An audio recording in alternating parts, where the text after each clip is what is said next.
బయలుపల్ల పాడదామండి. దేవుని నిజ ప్రేమ పరిశుద్ధ గ్రంథము.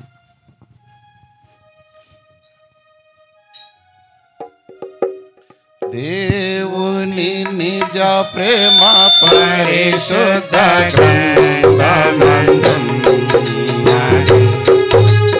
దేవుని నిజ ప్రేమ పరిశుద్ధ గ్రంథమందున్నది.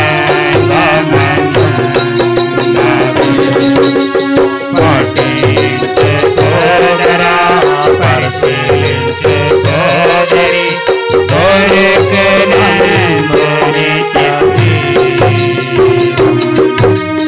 పఠించే సోదరా, పరిశీలించే సోదరి, దొరికినందు నిత్య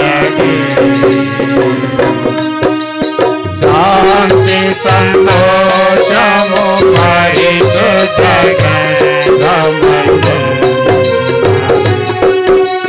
శాంతి సంతోషము పరిశుద్ధ గ్రంథమందున్నది.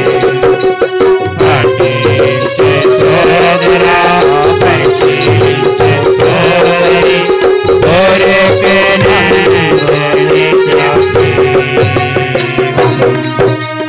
పఠించే సోదరా, పరిశీలించే సోదరి, దొరికినందు నిత్య దైవ సమాధానం పరిశుద్ధ గ్రంథమందున్నది. దైవ సమాధానం పరిశుద్ధ గ్రంథమందున్నది.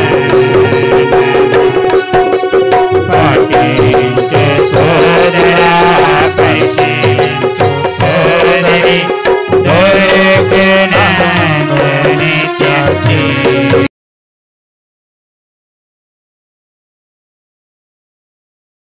పరిశీలించే సోదరి, దొరికినందు నిత్య జీవం. పాపికి రక్షణ పరిశుద్ధ గ్రంథమందున్నది. పాపికి రక్షణ పరిశుద్ధ గ్రంథమందున్నది. పఠించే సోదరా, పరిశీలించే సోదరి, దొరికినందు నిత్య జీవం. పఠించే సోదరా, పరిశీలించు సోదరి, దొరికినందు నిత్య జీవం.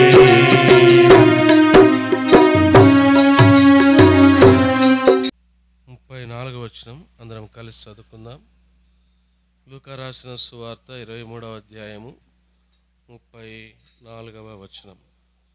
యేసు, తండ్రి, వీరేమి చేయుచున్నారో వీరెరుగరు గనుక వీరిని క్షమించుమని చెప్పాను. వార్త 23వ అధ్యాయము 34వ వచనంలో యేసు ప్రభువారు సిలువలో పలుకుతున్న మాట, తండ్రి, వీరేమి చేయుచున్నారో వీరెరుగరు గనుక వీరిని క్షమించు. మా ప్రియమైనటువంటి వారులారా, ఈ దినము గుడ్ ఫ్రైడే సందర్భంగా ప్రపంచమంతా కూడా యేసుక్రీస్తు వారి యొక్క మరణమును జ్ఞాపకం చేసుకొని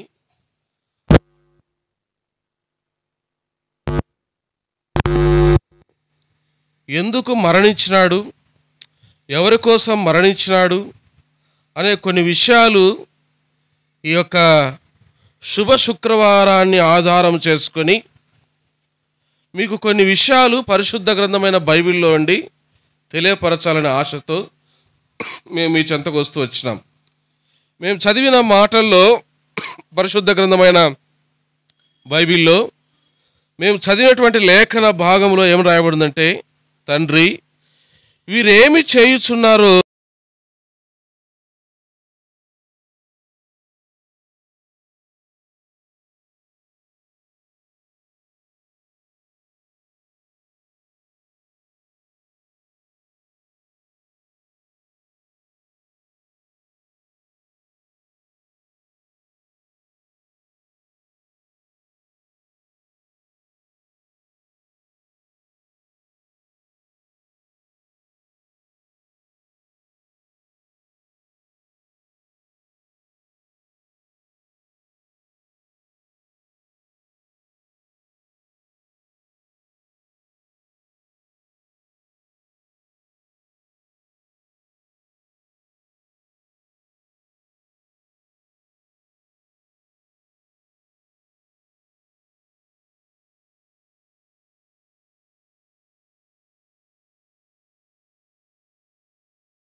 రాసిన సువార్త 5వ అధ్యాయం, లూకా రాసిన సువార్త 5వ అధ్యాయము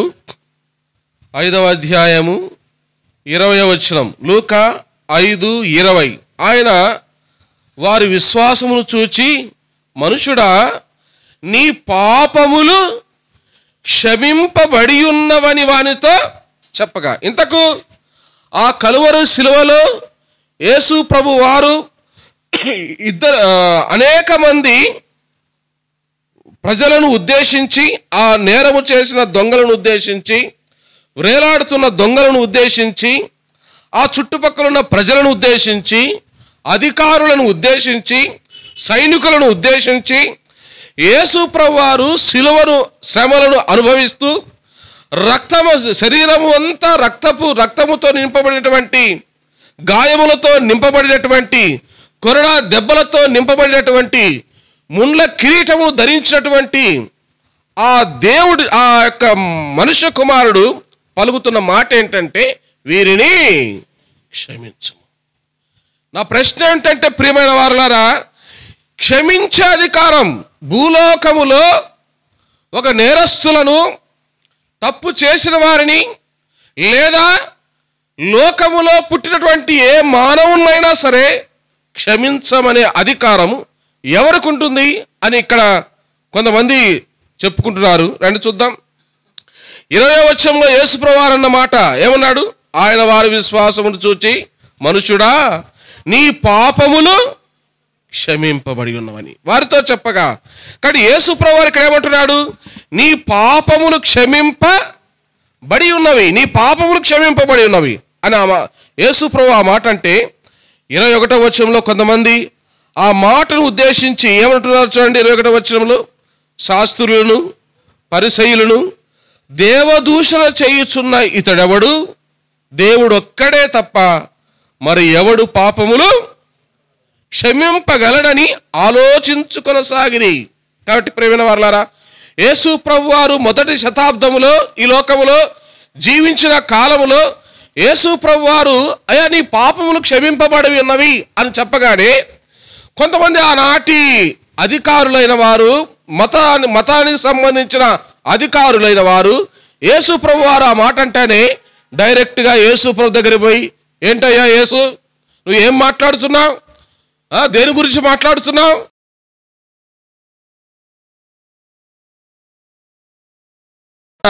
ఏమనుకుంటున్నారు అంటే వాళ్ళు, శాస్త్రులు పరిసయ్యులు అంతా పోయి ఒక చోట గుమికూడి ఒకరిలో ఒకరు ఏం చేస్తున్నారంట?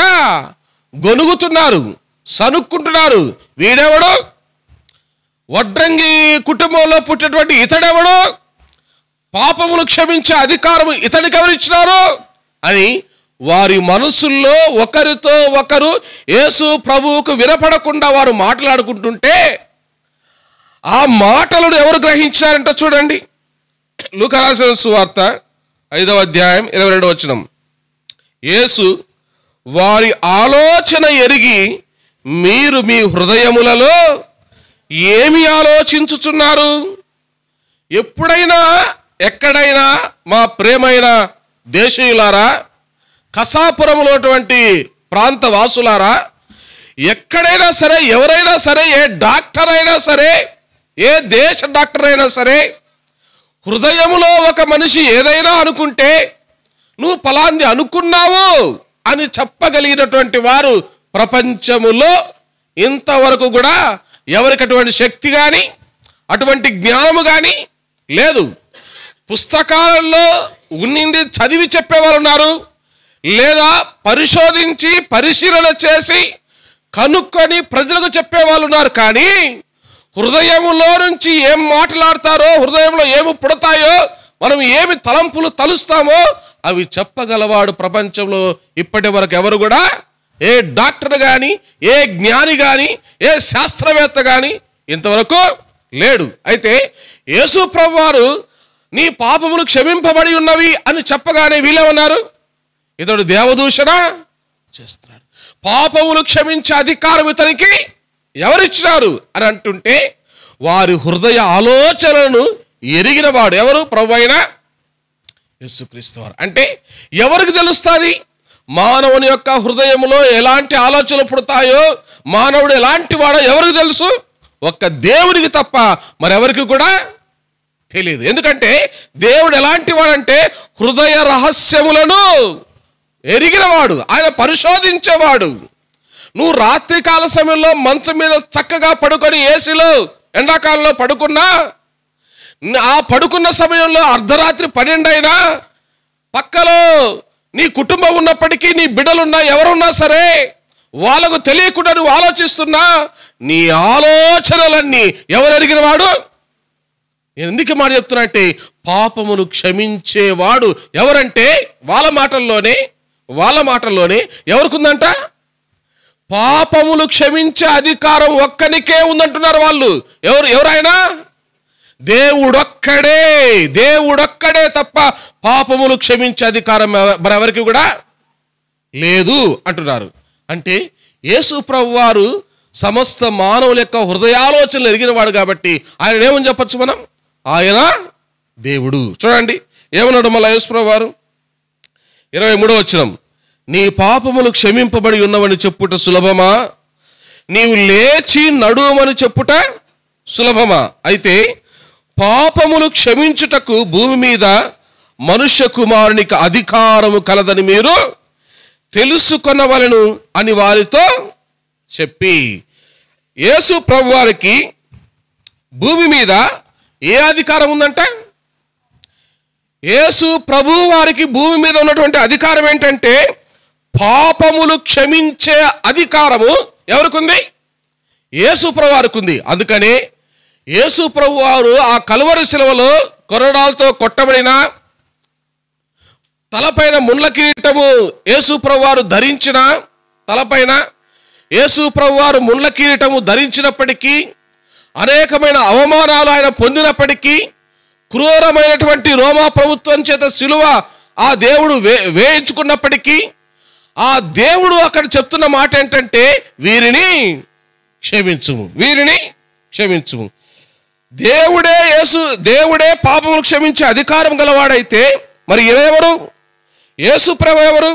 యేసు ప్రభు వారికి భూమి మీద పాపములు క్షమించే అధికారము ఆయనకు ఎందుకు వచ్చింది? అసలు ఆయన ఎవరు అంటే, మా ప్రియమైన వారులారా, పరిశుద్ధ గ్రంథమైన బైబిల్లో ఈ విధంగా రాయబడుతూ వచ్చింది. ఫిలిప్పీలకు రాసిన పత్రిక 2వ అధ్యాయం, ఫిలిప్పీలకు రాసిన పత్రిక 2వ అధ్యాయము 6వ వచనం, ఫిలిప్పి 2:6, ఆయన దేవుని స్వరూపము కలిగిన వాడై ఉండి దేవునితో సమానముగా ఉండుట విడిచిపెట్టకూడని భాగ్యమని ఎంచుకోలేదు. ఎవరైనా?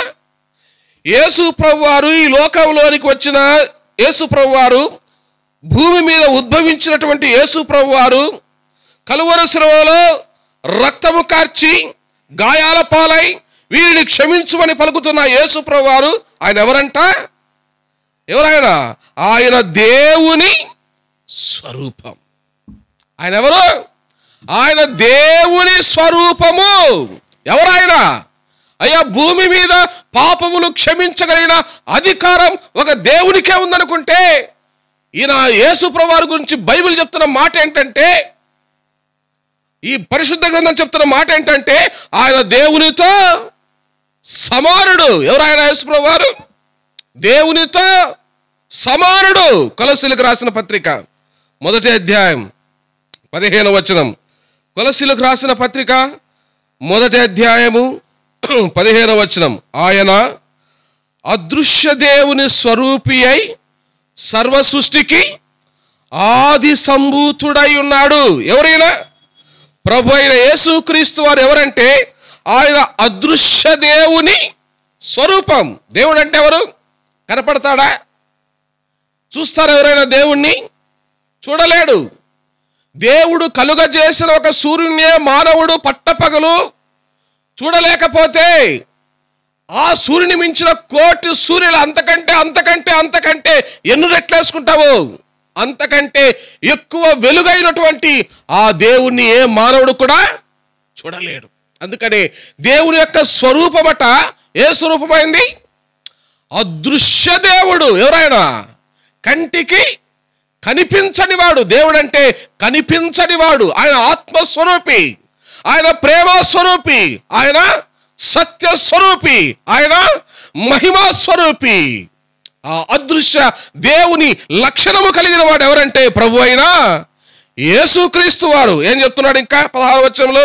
ఏలయనగా ఆకాశమందున్నవియు భూమి యందున్నవియు దృశ్యమైనవి గాని అదృశ్యమైనవి గాని, అవి సింహాసనములైనను ప్రభుత్వములైనను ప్రధానులైనను అధికారములైనను సర్వమును ఆయనందు సృజింపబడెను, సర్వమును ఆయన ద్వారాను ఆయనను బట్టియు సృజింపబడెను.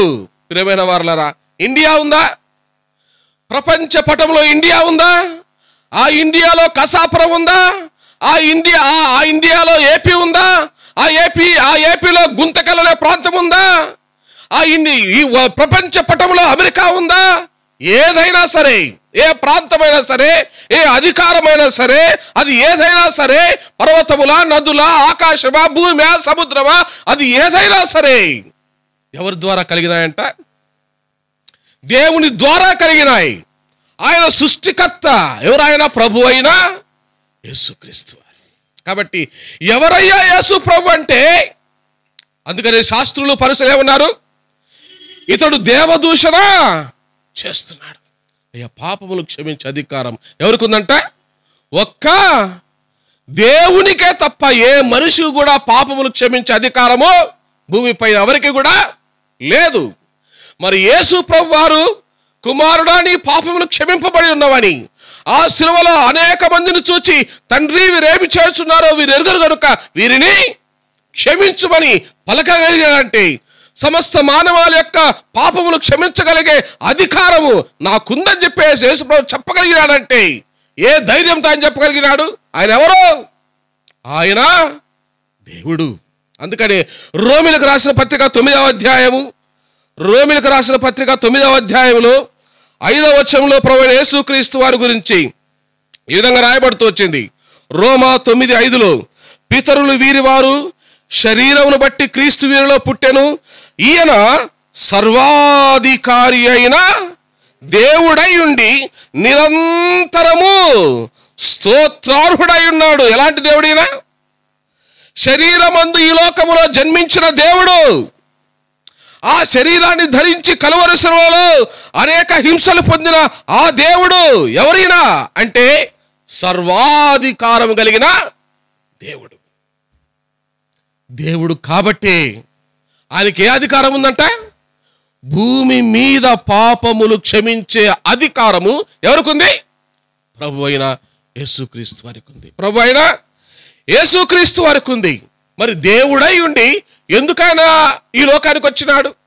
సర్వాధికారం కలిగిన దేవుడు, అదృశ్య స్వరూపైన దేవుడు, ప్రేమ స్వరూపైన దేవుడు, మహిమా స్వరూపైన దేవుడు, సత్య స్వరూపైన దేవుడు, ఆత్మ స్వరూపైన దేవుడు ఈ లోకానికి ఎందుకు వచ్చాడయ్యా? శరీరధారిగా ఎందుకు వచ్చాడయ్యా? ఆయన యేసు అను నామముల లోకానికి ఎందుకు ఆ కలువరి శిలువలో అలాంటి ఘోరమైన శ్రమలు, నిందలు, అవమానాలు భరించి ఈ గుడ్ ఫ్రైడే సందర్భంగా అనేక ఆయన శ్రమలు ఎందుకు తలపోసుకుంటున్నారయ్యా అంటే, మా ప్రియమైన వారలారా, దానికి కూడా దైవ గ్రంథం జవాబు చెప్తుంది. రోమిలకు రాసిన పత్రిక 8వ అధ్యాయం, రోమిలకు రాసిన పత్రిక 8వ అధ్యాయం 3-4 వచనాల్లో, 8-3-4 వచనాల్లో, శరీరం అనుసరింపక ఆత్మ నడుచునుంచి నడుచుకొని మనయందు ధర్మశాస్త్ర సంబంధమైన నీతి విధి నెరవేర్చబడవలనని పాప పరిహారము నిమిత్తము దేవుడు తన సొంత కుమారుని పాప శరీరాకారముతో పంపి. ఎందుకు వచ్చినాడు? మా ప్రియమైన వారలారా, ఈ లోకములో వారు ఎవరైనా సరే, ఏ జాతి వారైనా సరే, ఏ కులపు వాడైనా సరే, ఏ ప్రాంతపు వాడైనా సరే, ఏ మతానికి సంబంధించిన వాడైనా సరే, నువ్వు నల్లోడువా, తెల్లోడువా, ఎర్రాడువా, పెట్టోడువా, పొడుగొట్టోడువా, నువ్వు ఎవరైనా సరే, దైవ గ్రంథం సెలవిచ్చింది ఏంటంటే, ఇక్కడ మేము చదివిన లేఖనములో 8వ అధ్యాయం 4వ వచనంలో, పాప పరిహారము నిమిత్తము దేవుడు తన సొంత కుమారుని పాప శరీరాకారం అంటే మనిషిలో ఉన్నటువంటి శరీరము ఎలాంటిదంట? అది పాపపు శరీరం, పాపపు కోరికలతో నింపబడిన శరీరం. మనిషి పాపానికి దాసుడవుతూ వచ్చినాడు. కాబట్టి ఆ దేవుడు, సర్వాధికారి అయిన దేవుడు, నిరంతరము ఆరాధించబడుతున్న ఆ దేవుడు, పరలోకంలో వైభవోపేతమైన ఆ దేవుడు, ఎవరు కూడా సమీపింపరాని తేజస్సులో ఆ గొప్ప వెలుగులో ఉన్నటువంటి ఆ దేవుడు ఈ లోకానికి ఎలా వచ్చాడంట? పాప శరీర ఆకారముతో ఇలా కొరకు వచ్చాడు. ఎందుకు వచ్చినాడు అని మనం అదే బైబిల్ని అడిగితే ఎందుకు వచ్చాడంట? పాప పరిహారము నిమిత్తం. పాప పరిహారము నిమిత్తం. ఇప్పుడు చెప్పండి మా ప్రియమైన వారలారా, కసాపురం ప్రాంతంలో నివసిస్తున్న మా దేశీయులారా, మా ప్రాంత వాసులారా, మీరు ఎవరైనా సరే ఒక్క నిమిషం ఈ రాత్రికాల సమయంలో మేము చెప్తున్న మాటలు కొద్దిగా ఆలోచించండి.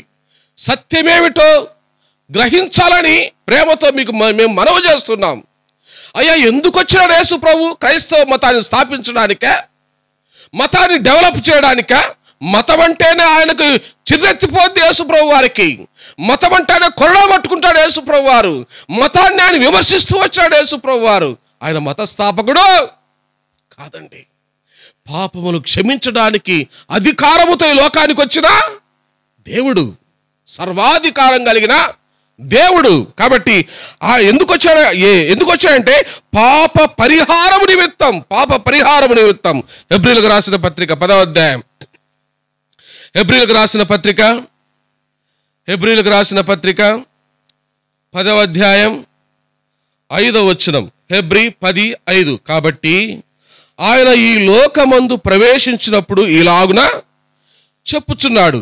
ఈ లోకమందు ప్రవేశించినప్పుడు అంటే యేసు ప్రభువారు లోకములోకి వచ్చి పుట్టినవాడు కాదండి. ఆయన ఎక్కడి నుండో ఈ లోకానికి వచ్చినవాడు, పుట్టినవాడు కాదు. ఎవరాయన? ఏదో లోకములో ఉండి ఈ భూలోకానికి వచ్చినవాడు. ఏ ఆకారంతో వచ్చాడంట? ఏ ఆకారంతో వచ్చాడు? పాప శరీర ఆకారంతో. ఆయన కూడా రక్త మాంసములలో ఏమయ్యాడంటే యేసు ప్రభువారు ఆయన పాలివాడు. ఎందుకయ్యాడయ్యా? యేసు ప్రభువారు రక్త మాంసములలో ఎందుకు పాలివాడైనాడు? పాప శరీరాకములో యేసు ప్రభువారు ఈ లోకములో ఎందుకు జన్మించినాడు అంటే అదే హెబ్రీలకు రాసిన పత్రిక 10వ అధ్యాయం 10వ వచనం చూడండి. ఎందుకు వచ్చాడు ఆయన ఆ దేవుడి లోకానికి పాప శరీరాకారం అంటే యేసు క్రీస్తు యొక్క శరీరము ఒక్కసారియే అర్పించుటకు. ఎందుకు వచ్చాడు శరీరంతో? దేవుడు అంటే ఎవరు? ఆత్మ. అందుకని కొలస్సీలకు రాసిన పత్రికలో దేవుని యొక్క లక్షణాల గురించి మనం చెప్పుకుంటూ ఆయన లక్షణం ఎలాంటిదంట? ఎలాంటి వాడు దేవుడు అంటే? అదృశ్య దేవుని స్వరూపం. అయ్యా, దేవుని స్వరూపం ఎలా ఉంటుందంటే నువ్వు గీయగలవా? ఫోటో గీయగలవా? చేయగలవా? దేవుడు అంటున్నాడు, దేవుడు ఎవరయ్యా అంటే ఆయన అదృశ్య స్వరూపి. ఆయన అదృశ్య స్వరూపి అయిన ఆ దేవుడు పాప శరీరాకారముతో ఎందుకు ఈ లోకానికి వచ్చినాడంటే ఇక్కడ చెప్తున్నాడు, యేసు క్రీస్తు ఆ యొక్క శరీరం ఒక్కసారే అర్పించుకొనుటకు ఈ లోకానికి వచ్చినాడు. ఎందుకు అర్పించుకోవాలా? ఆయనకి ఏం పట్టింది? ఆ శిలువ పైన ఆ శరీరం అర్పించబడవలసిన అవసరం ఏమొచ్చింది? హెబ్రీలకు రాసిన పత్రిక 2వ అధ్యాయం. హెబ్రీలకు రాసిన పత్రిక 2వ అధ్యాయం. హెబ్రీ 2:3 వచనం. క్షమించండి, హెబ్రీలకు రాసిన పత్రిక 2వ అధ్యాయము 2వ వచనం. ఎందుకనగా దేవదూతల ద్వారా పలుకబడిన వాక్యము స్థిరపరచబడినందున ప్రతి అతిక్రమమును అవిధేయతయు న్యాయమైన ప్రతిఫలము పొంది ఉండగా యేసు ప్రభు పాప శరీరాకారముతో ఈ లోకానికి వచ్చి ఆ శరీరమును కలువరి శిలువ పైన ఒక్కసారే అర్పించుకొనుటకు కారణం ఏంటంటే న్యాయమైన ప్రతిఫలము పొందుటకు. ఏంటి న్యాయమైన ప్రతిఫలం? ఇక్కడ అన్నాడు గ్రంథకర్త, ఏమంటున్నాడు? ఎందుకనగా దేవదూతల ద్వారా పలుకబడిన వాక్యము స్థిరపరచబడినందున ప్రతి అతిక్రమమును అవిధేయత. కాబట్టి ఈ లోకంలో పుట్టిన ప్రతి మానవుడు కూడా దేవుని మాటలను అతిక్రమించినాడు, దేవునికి అవిధేయత చూపిస్తూ వచ్చినాడు. ప్రతి మానవుడు కూడా పాపములో ఉంటూ వచ్చినాడు, ప్రతి మానవుడు కూడా పాపాన్ని చేస్తున్నాడు. కాబట్టి పాపము చేస్తున్న మానవుడు దేవుని యొక్క రాజ్యానికి పోయేదానికి అర్హత కోల్పోయినాడు. కాబట్టి మా ప్రియమైన వారలారా, మనిషి చేసే పాపములు తీసివేయటకై ఆ దేవాది దేవుడు, సర్వాధికారి అయిన దేవుడు, అదృశ్య స్వరూపైన ఆ దేవాది దేవుడు పాప శరీరాకారంతో లోకానికి వచ్చి ఒక్కసారి ఆ కలవలసిన పైన అప్పగించుకోవడానికి కారణం ఏంటంటే, నీకు రావలసిన శిక్ష నువ్వు పాపం చేసావే. ఏమండి, ఇండియన్ పీనల్ కోడ్ ప్రకారము మన బండ్లన్నీ, మన బైకులు కానీ, కార్లు కానీ, బస్సులు కానీ ఏవైనా సరే ఏ రూట్లో పోవాలా? లెఫ్ట్ సైడా రైట్ సైడా? లెఫ్ట్ సైడే కదా, లెఫ్ట్ సైడే పోవాలా. ఒక రైట్ సైడ్ పోవాలి, యాక్సిడెంట్ అయితే ఏం చేస్తుంది చట్టం? ఇండియన్ పీనల్ కోడ్ ఏం చేస్తుంది? ట్రాఫిక్ చట్టం ఏం చేస్తుంది? నువ్వు పోకూడని మార్గంలో నువ్వు పోతూ వచ్చినావు. కాబట్టి నువ్వు ఎవరు? శిక్షకు నువ్వు అర్హుడవు. నీ పైన జరిమానా విధించవచ్చు, లేదా నిన్ను జైల్లో పెట్టచ్చు. భయంకరమైన కేసు అయితే నీకు ఉరి శిక్ష కూడా ఇండియన్ పీనల్ కోడ్ అమలు చేయొచ్చు. ప్రియమైన వారలారా, ఒక దేశానికే ఇన్ని యొక్క చట్టాలు, ఇంత శిక్ష ఉంటే, మానవుడు పాపము చేసి దేవుడు సన్నిధిని పోగొట్టుకున్నప్పుడు, మానవుడు పాపము చేసి దేవుని ఏడిపిస్తున్నప్పుడు, మానవుడు పాపము చేసి యుగ యుగములు అగ్నిగుండానికి పాత్రుడవుతున్నప్పుడు, ఆ దేవుణ్ణి ఆ మానవుణ్ణి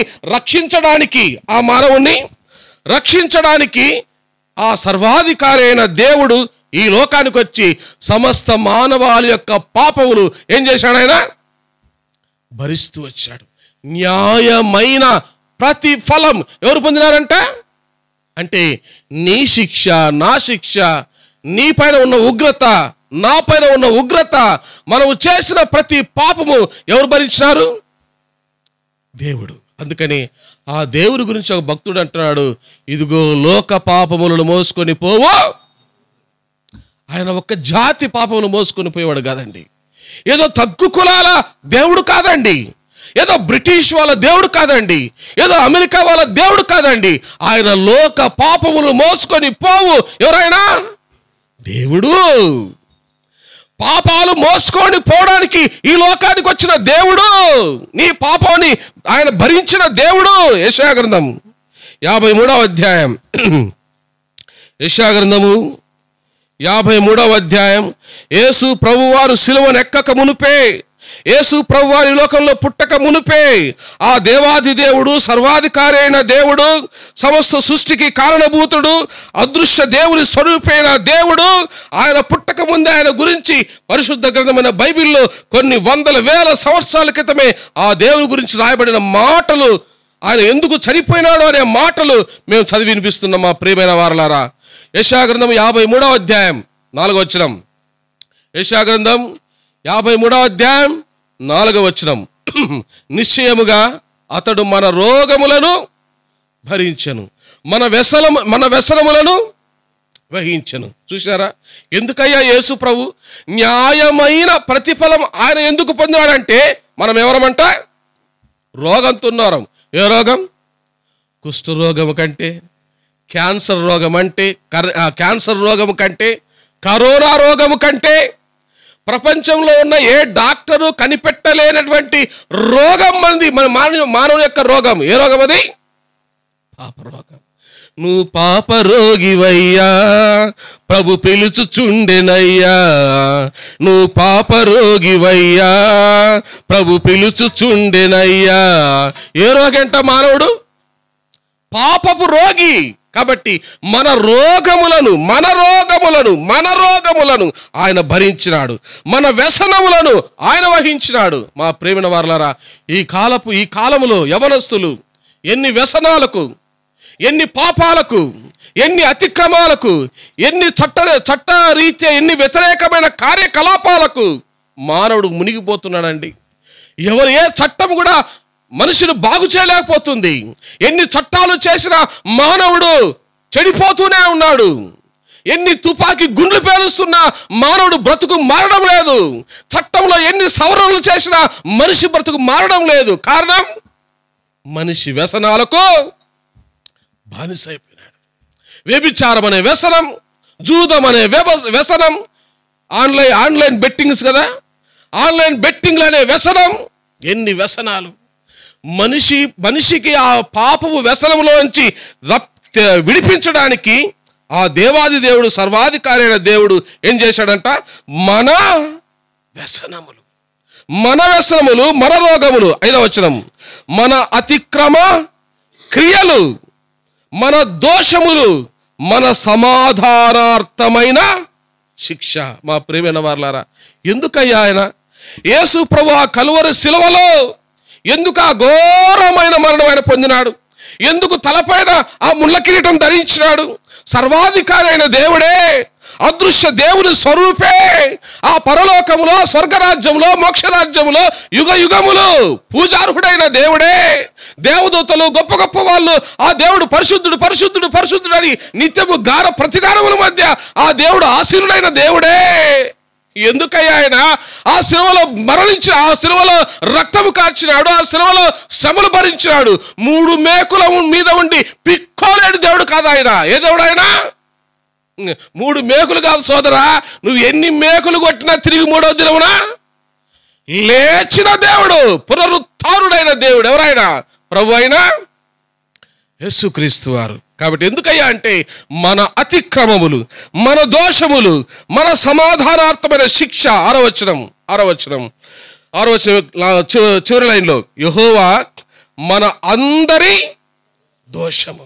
మా ప్రియమైన వారలారా, ప్రతి ఒక్కరి దోషము, ప్రతి ఒక్కరి పాపము, ప్రతి ఒక్కరి అతిక్రమ క్రియలు, ప్రతి ఒక్కరి సమాధానార్థమైన శిక్ష ఎవరు భరించారంట?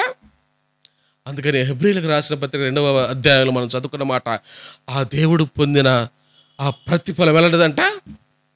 న్యాయమైన ప్రతిఫలం.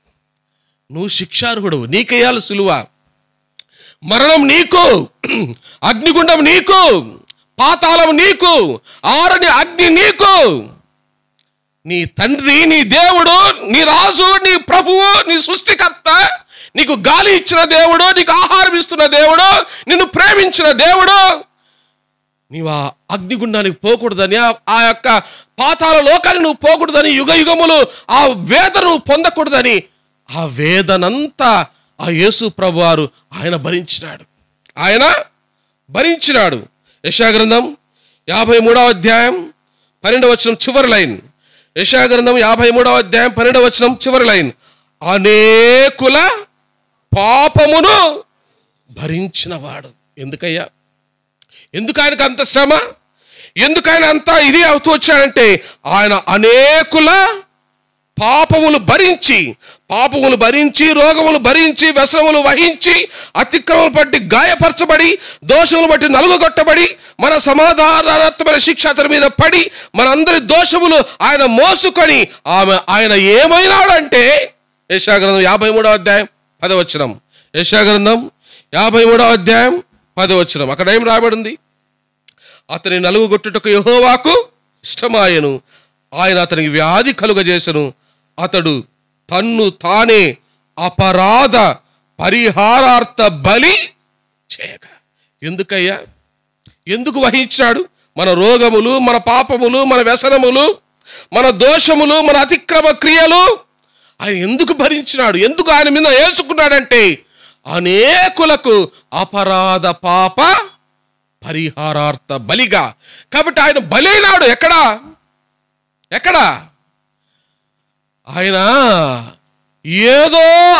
ఏదో రోమా ప్రభుత్వం వారు యేసు ప్రభువును ఆయన రోమా ప్రభుత్వం వారు ఆయనకేదో శిక్ష వేశారని చదువుకుంటున్నాం. ఆ శిలువలో ఆ దేవుడు తన్ను తాను రక్షించుకోలేడని అంటున్నారు చాలా మంది. నేను మాట్లాడుకుతాను ప్రియమైన వారలారా, ఇండియన్ ఆర్మీ లేకపోతే నువ్వు ఈరోజు స్వేచ్ఛగా ఏం పీల్చలేవు, గాలి పీల్చలేవు. భారత సైనికులు భారత సరిహద్దుల్లో ఉండి చైనా సరిహద్దులతో కానీ, పాకిస్తాన్ సరిహద్దులతో కానీ, బంగ్లాదేశ్ సరిహద్దులతో కానీ వారి ప్రాణాలు పెట్టి వాళ్ళు పోరాడకపోతే, వారి శరీరాలు అర్పించకపోతే, వారి రక్తము ఆ సరిహద్దుల్లో చిందింపబడకపోతే, గుంతకల్లో ఉండి ఈరోజు నువ్వు స్వేచ్ఛా వాయువులో పీల్చలేవు సోదరా. నువ్వేం చేయలేవు, నువ్వు పీల్చలేవు. ఇది ఎంత నిజమో ఇది ఎంత నిజమో యేసు ప్రభు వారు కూడా మన కోసం ఆ కలువరి శిలువలో చనిపోకపోతే మనకేమి లేదు, దేవుని రాజ్యం లేదు, మనకేమి లేదు, పాప క్షమాపణ లేదు, మనకేమి లేదు, చనిపోతే మోక్ష భాగ్యం మనకు లేదు, మనం చనిపోతే మోక్ష భాగ్యం మనకు లేదు. అందుకని ఆ యెషయా గ్రంథం 53వ అధ్యాయము 12వ వచనంలో ఏమన్నాడు చూడండి. కావున గొప్పవారితో నేను అతనికి పాలు పంచిపెట్టదను, గనులతో కలిసి అతడు కొల్ల సొమ్ము విభాగించుకొనను. ఏలయనగా మరణము నొందునట్లు అతడు తన ప్రాణమును ఏం చేశాడు? యేసు ప్రభు వారు ఏం చేశాడంట? తన ప్రాణమును ఏం చేశాడంట? ధారపోసినాడు. ధారపోయడం అంటే ఏమంటే దేని ధారపోసారంటే అండి? ఏమన్నా ధారపోయడం అంటే నీళ్ళే కదా? నిజంగా నా తెలియకుండా అడుగుతాను. ధారపోయడం అంటే నీళ్ళే కదన్నా. ఎలా? యేసు ప్రభువారు ఆ సర్వాధికారి అయిన దేవుడు, అదృశ్య స్వరూపైన దేవుడు, సర్వలోకముకు సృష్టికర్త అయిన దేవుడు మనందరి పాపములు ఆయన భరించి సహించి మన వ్యసనములు ఆయన తీసుకొని ఆయన ఏం చెప్పాడంటే మరణము నొందునట్లు అతడు తన ప్రాణమును మన కోసం ఏం చేశాడు? ధారపోసినాడు. కాబట్టి ఆయన మరణించకపోతే ఈరోజు ప్రపంచానికి ఏమి లేదు, పాపపు విముక్తి లేదు. యేసు ప్రభువుకు ఆ దేవుడు మరణించకపోతే ప్రతి మనిషికి సంతోషము లేదు, సమాధానం లేదు. అందుకని అనేకులు ఒక కులము కాదు, ఒక దేశము కాదు, ఒక ప్రాంతము కాదు, చదువు ఉన్నోడు కాదు, చదువు లేనోడు కాదు, కూలోడు కాదు, కోటీశ్వరుడు కాదు, ఎంతమంది జీవితాలను యేసు ప్రభువు మార్చినాడండి. ఎంతమంది తాగుబోతులను యేసు ప్రభు మార్చినాడు, ఎంతమంది జూదగాలను యేసు ప్రభు మార్చినాడు, ఎంతమంది వ్యభిచారులను యేసు ప్రభు మార్చినాడు, ఎంతమంది ఖైదీల యొక్క జీవితాలను ఆయన మార్చుతూ వచ్చినాడు. కారణం ఏంటంటే ఆయనకి ఈ భూమి మీద ఏ అధికారం కలదు? పాపములు క్షమించే అధికారం కలదు. ఎందుకంటే 2 కారణాలను చూసుకున్నాం. మొదటి కారణం ఆయన ఎవరు? ఆయన దేవుడు. కాబట్టి ఆనాడు శాస్త్రులు పరిశీలు ప్రశ్న వేశారు. ఏమని? పాపములు క్షమించుటకు దేవుడికి ఒక్కడికే తప్ప వీళ్ళెవరికి అధికారము లేదే అని ప్రశ్న వేశారు. ఇప్పుడు ఆయన ఎవరు? ఆయన దేవుడు. కాబట్టి ఆయనకి అధికారం కలదు, పాపములు క్షమించే అధికారం కలదు. రెండవదిగా యేసు ప్రభు వారికి పాపములు క్షమించే అధికారం ఎందుకు కలదంటే న్యాయమైన ప్రతిఫలం మన దోషములు, మన అతిక్రమములు, మన రోగములు, మన వ్యసనములు, మన సమాధానార్థమైన శిక్ష, మన పాపములన్నీ కూడా ఎవరు భరించారు? ఆయన భరించి అపరాధ పరిహారార్థ బలిగా ఆయన ప్రాణమును ధారపోయట చేత ఆయనకు ఈ లోకములో ఏ అధికారం కలదంటే పాపమును క్షమించే అధికారం ఆయనకే కలదు. ఒక షాపుకు నువ్వు పోతావండి. ఒక చిన్న ఉదాహరణ అర్థమయ్యేకి, ఒక షాప్కు నువ్వు పోయిన తర్వాత జ్యువెలరీ షాప్కి 1 కోటి రూపాయల బంగారును నువ్వు డబ్బులు ఇచ్చి ఆ యొక్క జ్యువెలరీ షాప్ దగ్గరికి నువ్వు తీసుకున్నావు అనుకోండి, బంగారు ఎవరిది అవుతుంది? షాప్ వంది అవుతుందా, కొన్నోడిది అవుతుందా? ఎవరిది అవుతుందా? మా ప్రియమైన వాళ్ళ ఎవరిది అవుతుంది? ఎవడైతే 1 కోటి రూపాయలు ఇచ్చి బంగారం కొన్నాడో కొన్న వ్యక్తిది బంగారం అవుతుంది. కానీ కొన్నా కూడా షాప్ వాడు వచ్చి రే ఆ బంగారం నాదిరా అంటే ఒప్పుకుంటుంది చట్టం? ఒప్పుకోదు. బిల్లు చూపిస్తుంది. కొన్నవాడు ఏం చేస్తాడు? బిల్లు చూపిస్తాడు. కొన్నాడు ఏం చేస్తాడు? సాక్షులు పిలిపిస్తాడు. కొన్నవాడు ఏం చేస్తాడు? నీ సీసీ కెమెరాలు ఓపెన్ చేయంటాడు. చట్టం ఏం చెప్తుంది?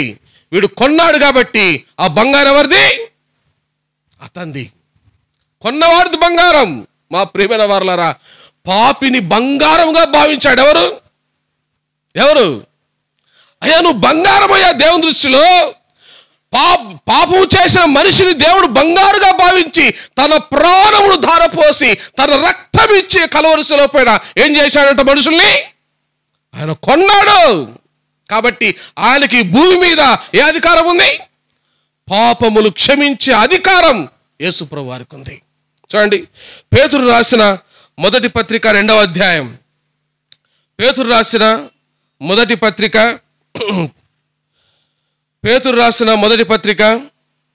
2వ అధ్యాయం 21వ వచనం. పేతురు రాసిన మొదటి పత్రిక 2వ అధ్యాయం 21వ వచనం. క్రీస్తు కూడా మీ కొరకు బాధపడి. ఎవరి కోసం? క్రీస్తు ఎవరి కోసం బాధపడ్డాడు ఆ కలవరి శిలువలో? ఏమండి, ఆ మండు టెండలో 9 గంటల నుంచి మధ్యాహ్నం 3 గంటల వరకు ఆ కలవరి శిలువలో 3 మేకుల పైన, మీరు అంటున్నారే 3 మేకులు అని, ఆ 3 మేకుల పైన ఒక చేతిలో ఒక చీల, ఒక చేతిలో ఒక చీల, 2 కాళ్ళల్లో ఒక చీల, కొరడా దెబ్బలు, ముండ్ల కిరీటం, అవమానం, ఘోరమైన మరణం, అవమానకరమైన మరణం, ఈ ప్రపంచంలో ఎవరు పొందని మరణం ప్రభువైన యేసుక్రీస్తు వారు పొందుతూ వచ్చాడు. ఎందుకు ఆయన అంత బాధ భరించాడు? ఎవరి కోసమంట భక్తుడు అంటున్నాడు, అయ్యా క్రీస్తు కూడా ఎవరి కోసం బాధపడ్డాడు? మీ కోసం బాధపడ్డాడు. ఆయన కోసం బాధపడ్డ దేవుడు కాదు, సర్వ మానవాళి కోసం ఆ క్రీస్తు కలవరి శిలువలో బాధపడిన దేవుడు, బాధ అనుభవించిన దేవుడు. ఇంకా ఏం రాయబడింది? 24వ వచనం, 2వ అధ్యాయం పేతురు రాసిన మొదటి పత్రిక 24. మనము పాపముల విషయమై చనిపోయి నీతి విషయమై జీవించినట్లు ఆయన తానే తన శరీరమందు మన పాపములను మ్రాను మీద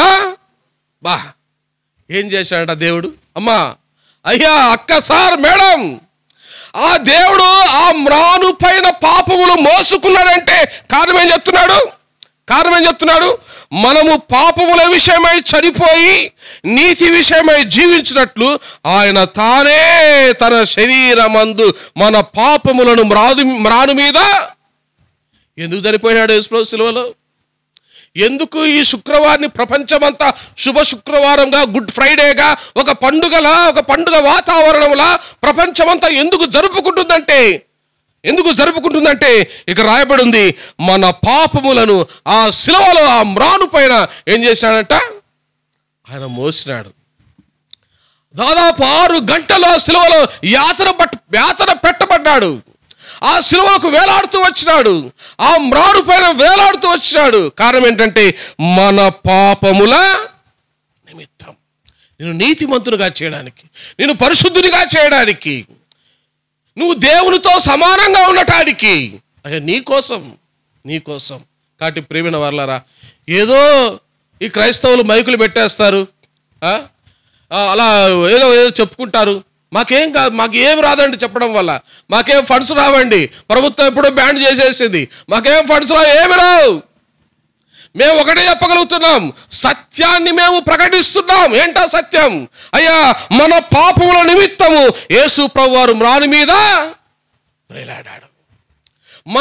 మన కోసమైన తన ప్రాణం ఏం చేశాడు? ధార పోసినాడు. కాబట్టి ప్రియమైన వారా, ఆ యేసు ప్రభు నీ కోసం మరణించినాడు. ఆ యేసు ప్రభు దేవాది దేవుడైనప్పటికీ నీ కోసం ఈ లోకానికి రక్త మాంసములలో ఈ లోకంలో ఉద్భవించినాడు. యేసు అను నామములో ఈ లోకంలో పుడతా వచ్చినాడు. పుట్టిన దేవుడు కాదు సుమా, పరలోకంలోని భూలోకానికి వచ్చిన దేవుడు.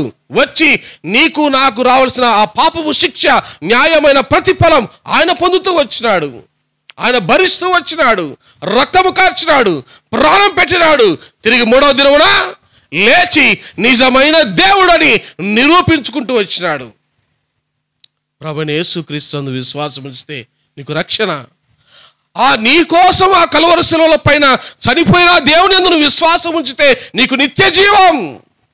నీ కోసము ఈ లోకానికి వచ్చి అనేక బాధలు పొంది, అవమానాలు పొంది, శ్రమలు పొంది నీ కోసం చనిపోయినటువంటి ఆ దేవుని యందు నీకు విశ్వాసం ఉంచితే నీకు పరలోక రాజ్యం, దేవుడు ఉన్నటువంటి ఆ దేవుని యొక్క రాజ్యం నీదే. సూక్ష్మంలో మోక్షం. ప్రభువా, నేను పాపిని, నువ్వు నా కోసం ఈ లోకానికి వచ్చినావంట. ఒక చిన్న మాట చెప్పగలిగితే దేవుడు నీకు ఆ గొప్ప రాజ్యాన్ని, ఆ పాపపు ఆ విముక్తిని దేవుడు నీకు ఇవ్వగలడు. దేవుడి వాక్యము దీవించునుగాక. కల్వరిగిరిలో నా సిలువాలో క్రీస్తేసు పలు బాధలుందేను, ఘోర బాధలు పొందేను. కల్వరిగిరిలో నా సిలువాలో క్రీస్తేసు పలు బాధలుందేను, ఘోర బాధలు పొందేను. నీ కోసమే అది నా కోసమే వీరా నీ కోసమే అది నా కోసమే కల్వరి గిరిలోన సిలువాలో క్రీస్తేసు పలు బాధలుందెను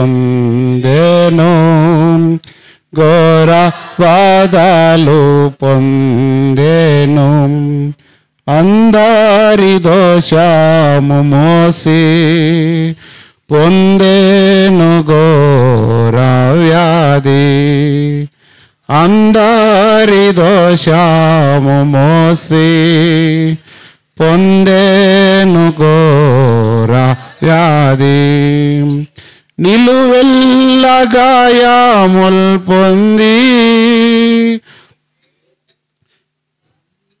నిలువెల్ల గాయముల్ పొంది సంపూర్ణ రక్షణనిచ్చే